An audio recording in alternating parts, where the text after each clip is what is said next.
Welcome to this video on 2D arrays.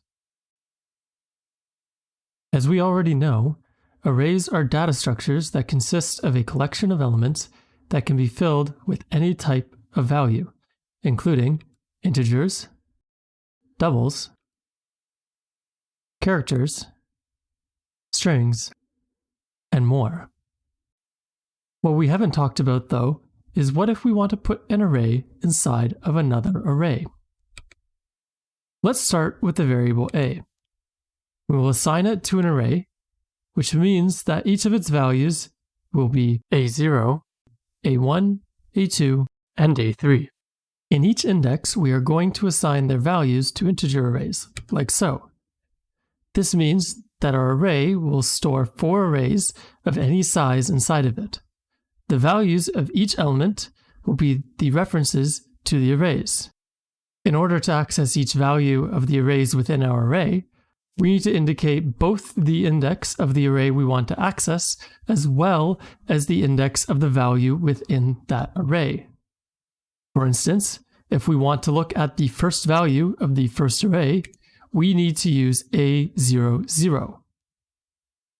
If we want to look at the third value of the second array, we need to use a12. The first index being the index of the array we are accessing, the second index being the index of the value. Let's take a look at a more practical perspective. Here, we have a 2D array that has a size of 3. It is filled with string arrays that have a size of 5. Another way to look at the same problem is to think of them as rows and columns. The row value is represented by the index of our original array. The column value is represented by the index of the arrays within. This is why we refer to them as 2D arrays, since they have 2 dimensions, a length and a width. Now let's take a look at a couple of ways to interact with 2D arrays in our code. Okay, let's take a look at coding 2D arrays in Java. So to start off here, we're going to declare our 2D array. It will be done similarly to how we've done it before with our single dimensional arrays. The only difference here is that instead of using 1 pair of square brackets, we're going to use 2 to signal that this is an array of arrays. Then we will be saying what type of arrays we want to store inside of it. So in this case, I'm going to be storing int arrays inside of my array. And I'm going to specify then the amount of rows I want, as well as the amount of columns.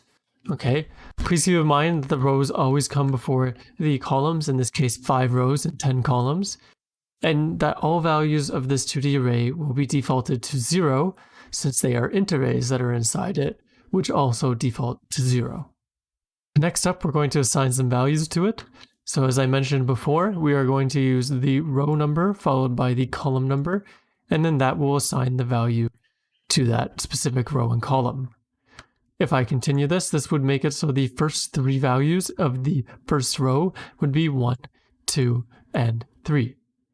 Now let's take a look at if we want to populate it with a for loop. Okay, this will require multiple for loops since we need 1 for the rows and 1 for the columns. So I'm going to start first with my for int I equals 0, I is less than multi.length, and increase by I++. This will allow us to go through the rows one by one of our original array. We're then going to nest a second for loop inside of it that will also start at 0. However, it will be less than the value of that current array's length. We will be using multi with square brackets I to signify the length of the current row we are on. Now, if we want to go through and assign values, we are going to use I in the first set of square brackets and j in the second set of square brackets. And then whatever we want to assign to the value, in this case I'm going to use j multiplied by I. Now if we want to do this without a loop and we want to create a pre-made 2D array, we do it similarly to how we did before with our single dimensional arrays. Remember that is an array of arrays, so what I'm going to do is first create my array of arrays. Here I'm saying multi2. And then inside my curly brackets where I'm going to put the values, I'm going to put 5 different arrays. These arrays do not have to be the same size, but they can be, such as in the case that I've done here, which is the same size as the one we created up here with 5 rows and 10 columns. If we want to output the array, we're going to avoid using the arrays class since it will print it out one line at a time. There is another method that you can use for this, but it is not generally needed or recommended since it will print them all out on a single line instead of multiple lines. So we're going to do the same thing we did when we were assigning values to our 2D array in our for loops and create 2 for loops that work exactly the same way as they did when we were assigning values.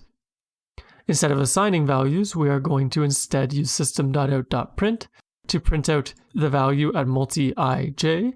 I'm going to put a space after it just so that we know the difference between each number, but there's no new line in any of this at the moment. So, since we want these to all be on the same row, we are not going to add a new line.